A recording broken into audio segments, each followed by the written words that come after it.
Podcasts are millennials' new radio. Think of it as internet radio on demand. You can listen to podcasts at your own schedule, at your own liking, and choose a wide array of topics, from business, news, stories, or whatever fancies you. One of the biggest podcasts in Cebu is the Big Picture podcast by Dave Visaya and Joseph Librero. Their mission is not only to increase their viewership, but to lift the local podcasting community in Cebu as a whole. Because of this, they have given a host of workshops on how to set up a podcast 101, etc.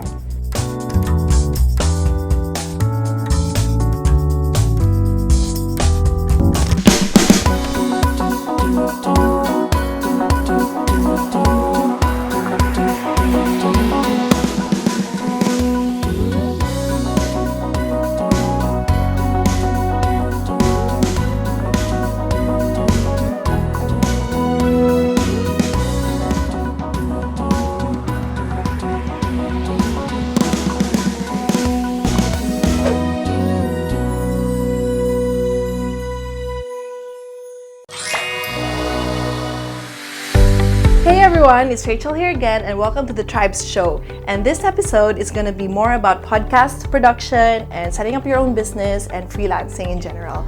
So my guest here will be talking more about that. Allow me to introduce him. His name is Dave Visaya. He has his own podcast company and he also has his own podcast show as a co-host for Big Picture Philippines. And also he used to be a storyteller during our last Story Night Cebu premiere event. So, hey Dave. Hi, my name is Dave Visaya. I have a pretty weird last name. So, I'm purely Cebuano, as you can tell, right? And so I help people or companies reach to a lot more audience through podcasting. So, I think podcasting is a nice way to reach out to a lot more group of people where they can have an experience of you. So that's what makes podcasting pretty cool. All right, so the big picture is it's basically I thought of it as a blog at first, but it's really hard to write. So I decided to have or someone approached me, and that is my co-host now, Joseph. Approached me and said, "Oh, let's just start a podcast." And I've already bought the domain for about 2 years already. That was 2013, and we thought, let's make use of it and start a podcast. So the big picture is mainly all about we're thinking of what our why was before, and I think it's more about helping Filipino really get to that. It's a business podcast. It's a entrepreneurial podcast, but it's more of like how to take it to the next level for most Filipinos, and that's why our hashtag or tag is see, think, and act big. So that's mainly it. So helping OFWs, if you're an OFW or if you're stuck in a job that you don't love or you probably don't love, and you probably want to jump to a business aspect of it, so that's the podcast you could listen to. So we want to know more about your origin story, like what got you into podcasting and running your own business and freelancing in general. Yeah, so basically it was an accident. So I was a VA, so I'm a virtual assistant at way back. I started when internet was working online was not that famous yet. So back 2011, I've started VA working as a virtual assistant to several people. I started with a writing job and checking emails and all of that VA stuff. And I landed with this company, which is a real estate forum that so happened to have a podcast ongoing already. So they were at their around 50th episode, and they decided, we need help with this.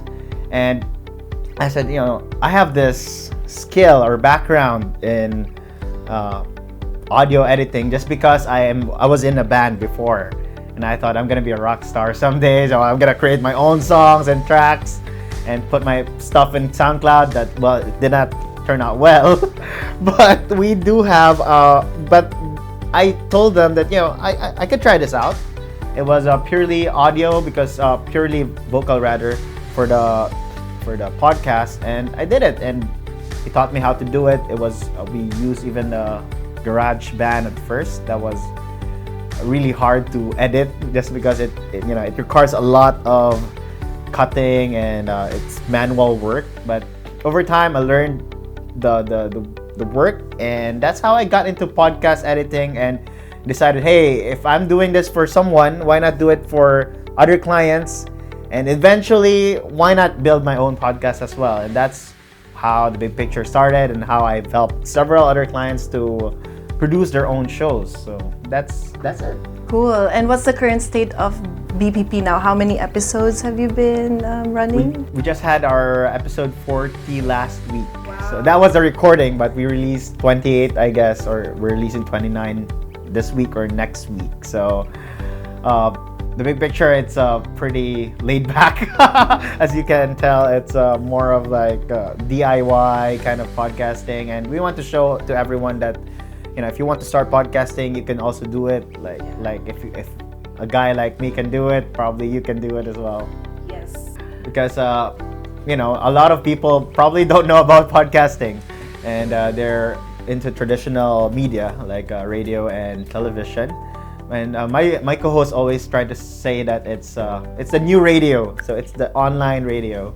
But for me, it's greater than radio because it affects a lot of aspects. You can talk about anything, and it's not just about current events. You can talk about history, whatever, your dog, how your dog gets anxious or whatever.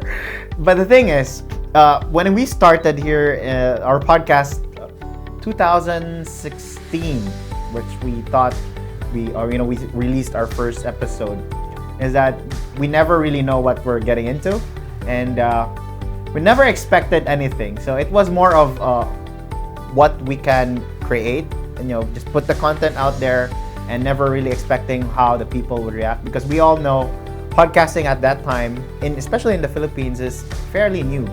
And in fact, in Cebu, I think I haven't met anyone yet, but I've heard Isa, the other podcaster, the beauty fashion, and Carlo as well, started their own podcast. But at that time when we started, I think Isa was the only one in Cebu. Okay. Yeah, but now currently there's only maybe like 4 or 5 that I know. Yeah. That you know too. Yeah. So yeah, it was like shooting an arrow at the dark, no? So it was, for us, the experience was all worth it.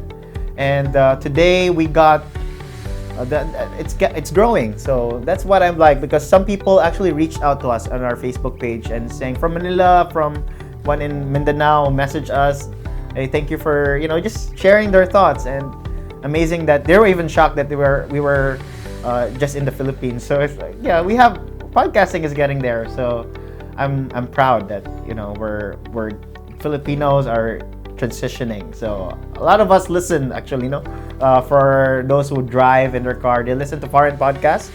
Well, I'm telling everyone that we have local podcasts now. So it's a growing community. And it's more catered to us. So let's support them. Thank you for being an early adopter, and then for also supporting other potential, podcasters to get into that space. It will be very good to have a thriving community in the podcast scene, because I also listen to podcasts, and I'm sure you also have your favorite podcasters. Maybe you can guess like how many podcasts there are now in the world. I've heard it's over 1 million already. I'm not. No. 100,000 or something. Okay, 1 million to 100. Okay, that's this number was recently confirmed by Apple at WWDC June 2018. There are 550,000 podcasts. Yeah, so it's in between 100 and 1 million. Yeah, and 18.5 million episodes. Yeah, right. And listeners from last year, they grew from 40% to this year. So, and it says here... That's US, right? US, yeah, US. And it also says here that podcast listeners are loyal, educated, and affluent. Wow. So I don't know how that captures in the local scene, because I guess, of course, they're a developed country and we're still developing. How can we develop the listeners to be in that level of, listenership? Because here, well, it does say very positive direction, because factors that drive up podcast usage, they say smartphone usage. If it goes up, podcast listenership goes up, the travel time goes up, right? You said that we spend more of our podcast listening in the cars. And with the traffic situation here, that's good for us, right? But also, education and affluence. It's directly correlated to listenership. So those are one of the factors that drive up podcast usage. And I mean, personally, I'm also an auditory learner. My retention is higher when I'm listening through podcasts, right, compared to reading or compared to listening in class even. And there's also something more tangible.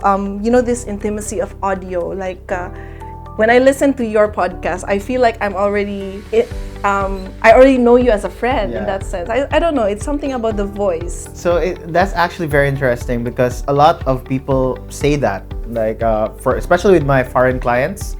They usually say that as if they know that person. Yeah. And you know what the beauty of that? It's like you can easily, if it's in a business sense, you can easily sell them. Exactly. And or if you go out in a live event or if you do other events related, not just podcasting, people can easily trust you because they've heard you several times. And so that's one thing that's amazing with it. Unlike when it's written, where you can't really see the emotions, the reactions, how the vocal variety and all of those stuff, you don't see it in a blog. But if it's in a podcast, you see how that person is passionate about it, that person, how much he cares or how much he really research about the topic or whatsoever. So you've interviewed quite a few. Yes. Among the people you interviewed, who do you think was the one that influenced you the most, or that was most powerful to you? Can I mention 3? Sure. So first was Charmaine Ong de Leon. So she's the woman behind, or one of the women behind, or group behind Pop District Bazaar and Cebu Mercado. So amazing, because what I learned from her interview is that you can start a business even if, despite your age or whatever your background is. She made it. She's just 24 when we interviewed her, around that age. Sorry, Charmaine. Female. Yeah, and she made that happen. So there's nothing really stopping us from starting an event, a gathering, or a business. So that's very powerful. I suggest everyone to listen to that show. Also, we just recently interviewed Mr. Bonnie Bajes. So very insightful. You can tell just by listening to that guy why he was able to build such an empire, of all those businesses that he has now. But the thing was, very important from that talk was open loops. So in life, there's like this concept of open loops that if you don't close it's like if you promise something to do something, like let's say I'm gonna record a podcast today or finish this task today. So if you don't close that will stress you for the rest of your life or for a certain period of time. So in life, it's all about closing those loops. And he said it was coming from a book as well, if you just close all those loops, you will have a better life, a less stressful life, and you will achieve more. So open loop mindset was really good, and that was what I got from it. And last but not the least is, I mentioned 3. So my co-host. So when we started the podcast, I have trust issues, guys. But yeah, so basically we haven't really, we don't know each other that much. And we started a podcast at probably the wrong timing. We don't know each other. We just, let's just do it. And when we were having the episodes where we were the only guys talking, we exchanged our thoughts. I realized that he has a lot of things to share, and that was very powerful, and it taught me a lesson that no matter who that person is, they always have their story and their lessons that you can pick their brains, and you'll definitely be amazed on how that will result to your life. So never close your books to anyone. So you can always learn something from it. Exactly. Amazing. And I think that's a perfect transition to our next topic, which is diving more into business, freelancing, and all those stuff. Because what if you don't want to open a podcast, but you want to do something else, right? Like any sort of freelancing business. And how is it like, though, running a business here in the Philippines, especially having international clients? You have international and local?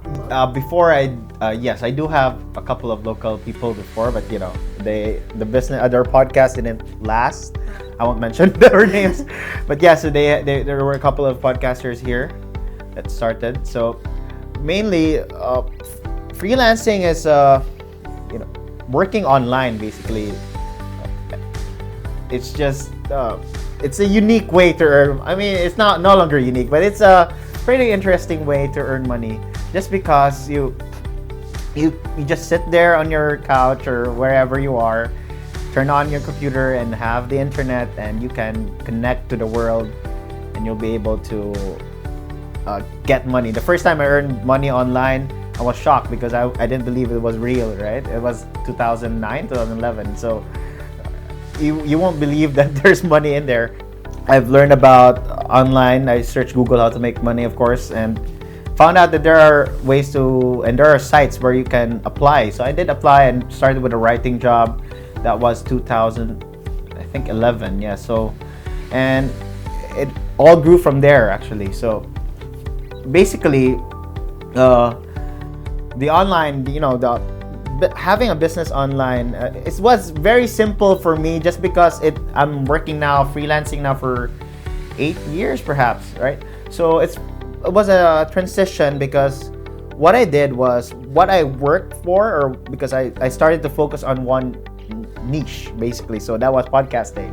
And before I was like all over the place. I could like do anything, whatever the boss say, right?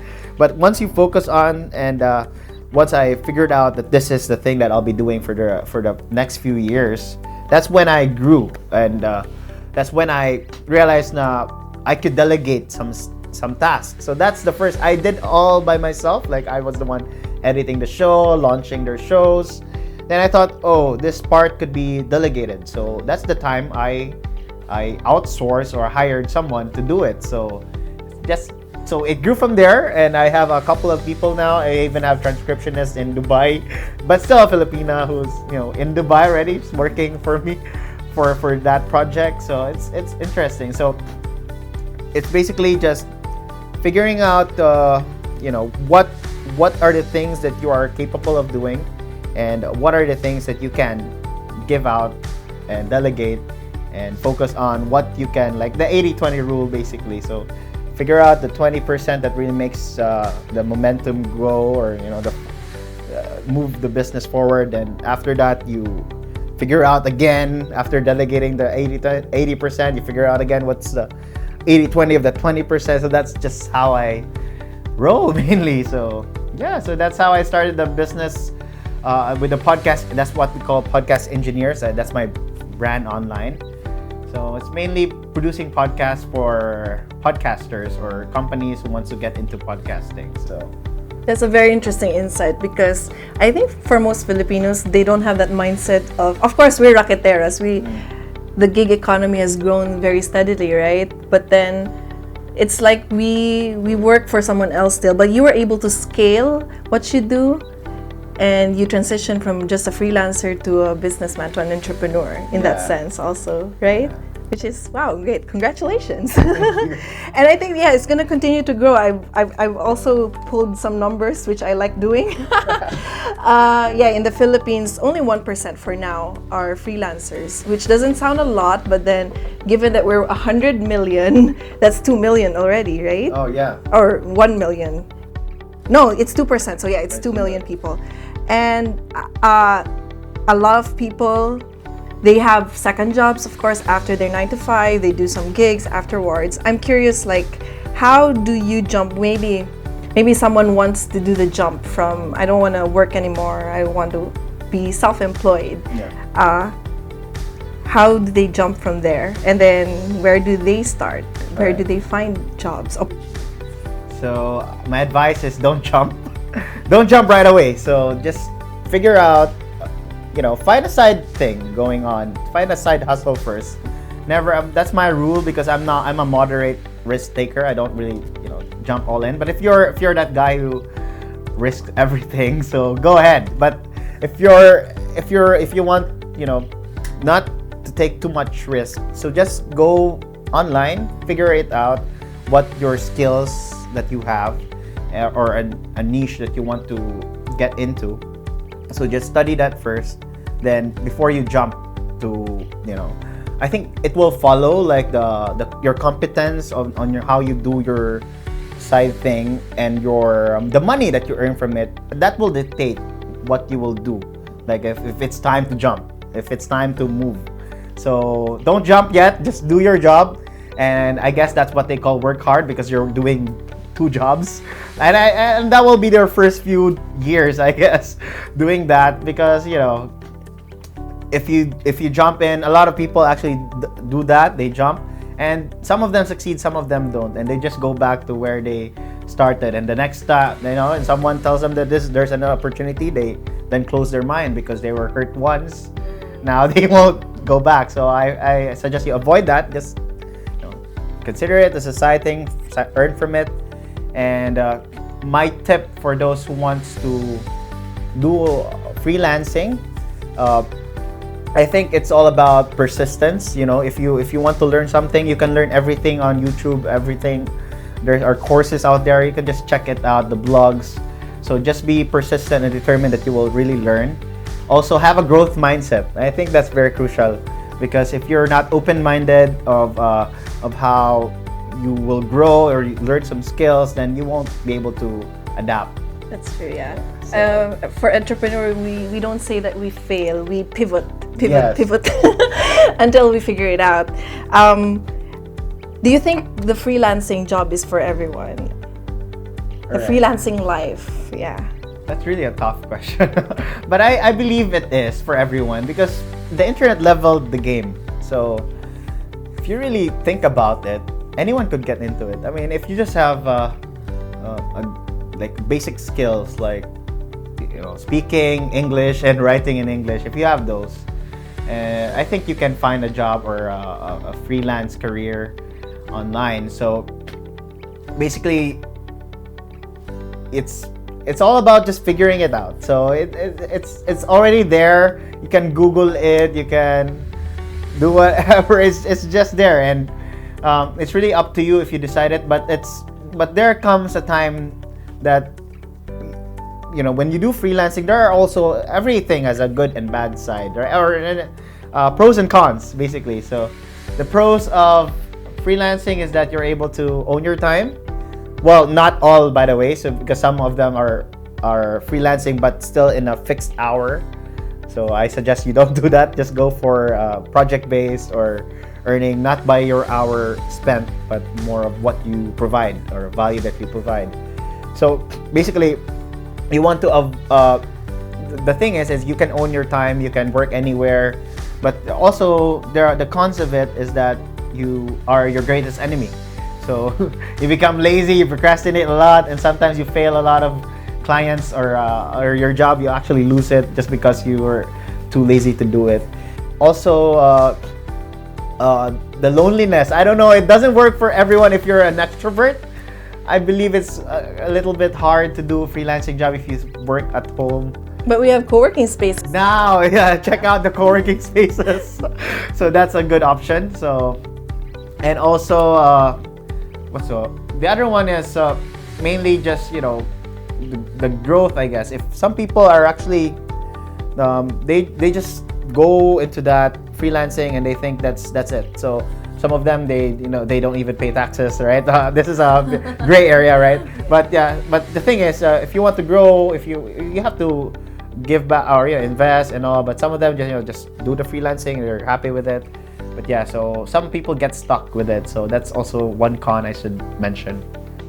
Did you have any business mentors or people that you look up to in the world of business? Yeah, so I read a lot of business books. That's one thing. But if I think about it, I didn't really have like a mentor, but just people, who I look up to, because in my family we're not sort of, we're not. I'm not coming from a business family. Where a lot of my family are employed and all. So what I did was I searched on.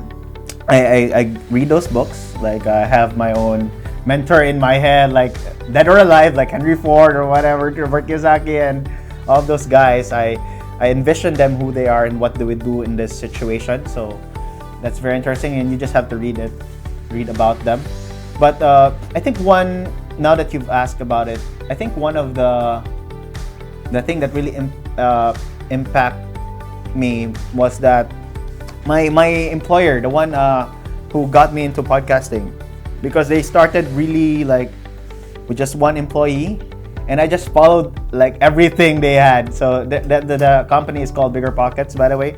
So they started with just a forum and a podcast. Then now they've reached like 1 million subscribers to their website, and recently they were in the 500 Inc. in the US. I don't know how that worked, but yeah, they were included with that startup.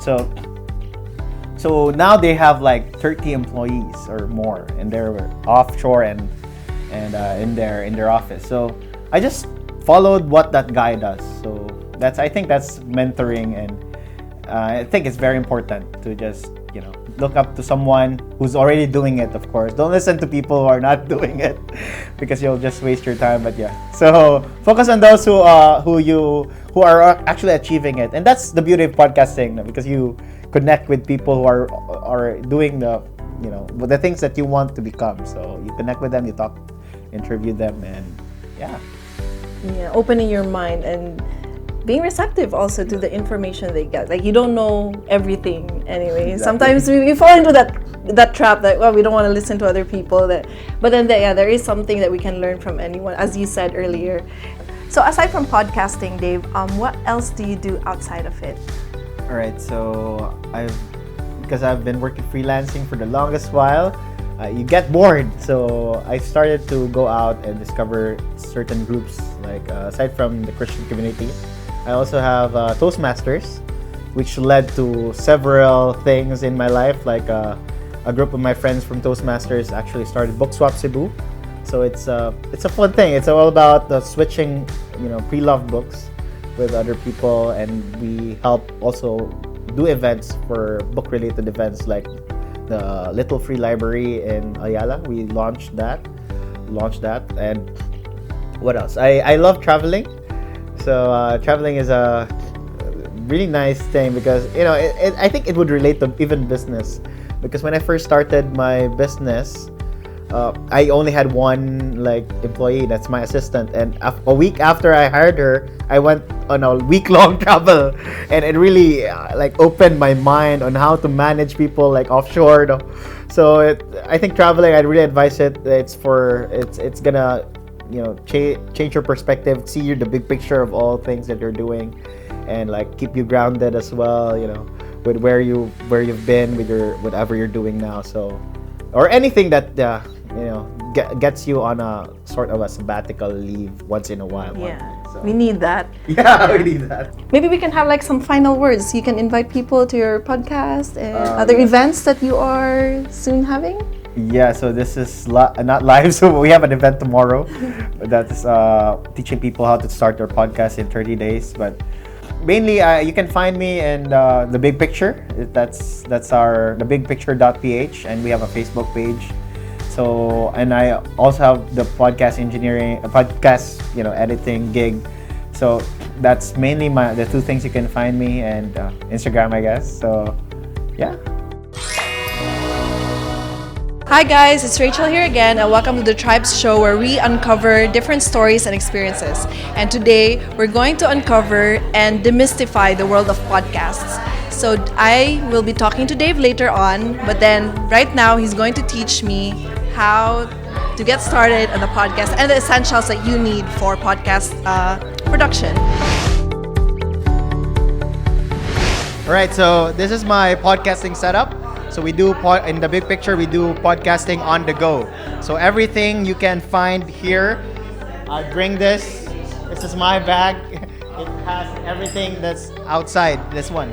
So basically in podcasting, you mainly record interviews or solo casts. So what we use for that is the microphone. And since we have two hosts and one guest most of the time, so we have 3 microphones.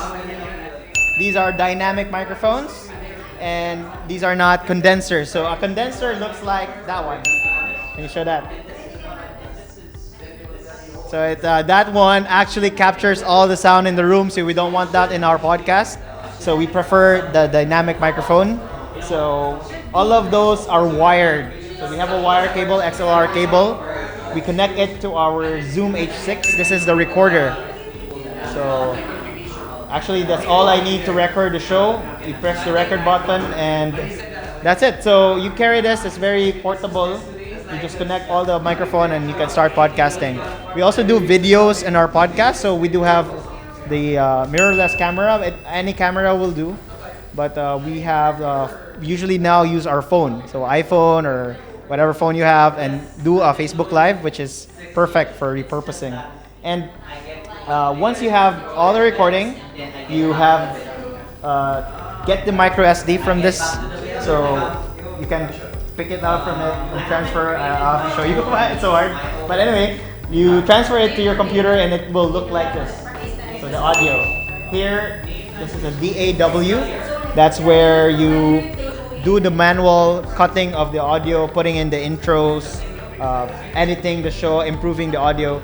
So that's only the thing you need to publish it to MP3. Of course, you will need the headset. That's it. I forgot the headset earlier, but yeah.